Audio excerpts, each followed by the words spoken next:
So another thing that we use a lot during the in-person lessons is something to train impact. Now, what we normally would use would be an alignment stick. So this can get put on the side of the club, and then you have to grip it. Now, this part's a little bit inconvenient when you use the alignment rod because it does mess with your grip, and when you do your little half swings, if you do hit yourself with it, it's firm and it can be painful.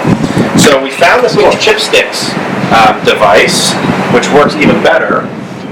This clips on the end of the club, and the actual material is made with is not as hard, so it doesn't hurt when you hit yourself, and it doesn't mess up your grip, so it's beautiful. But it serves the same purpose. Now, I use this a lot with all different skill levels to train impact. What it really does is train where the handle needs to be, having your hands far enough forward at impact, and then sort of reverse engineers that you have to rotate to be able to do that.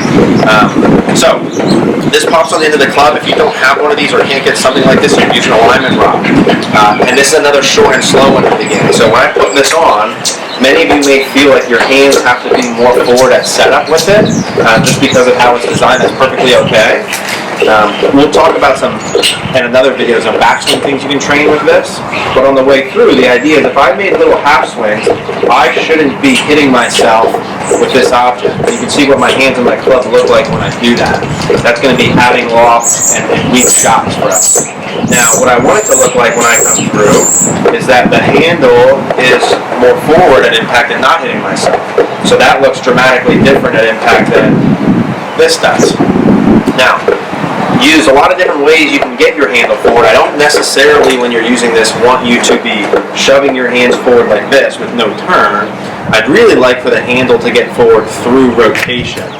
So it should be a sort of combination. If you're new to this and you have a lot of flip at the bottom, it's going to definitely feel like your hands are more forward this way, but you're also going to have to feel like you get your torso out pointed towards the target earlier.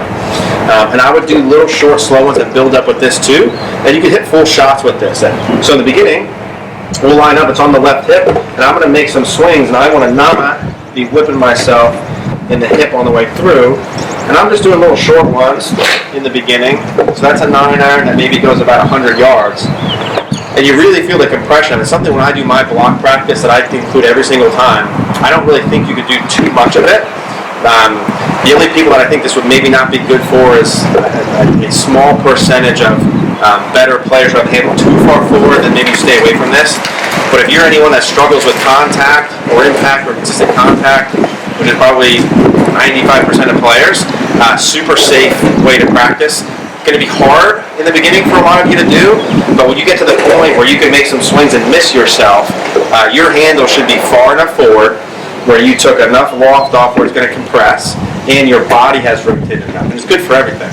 Club face control for direction, contact for distance, and dynamic loft for distance. So highly recommend doing either this or the alignment rod, little slow half ones, and build your way up. For probably 95% of the people watching this video, that would be awesome.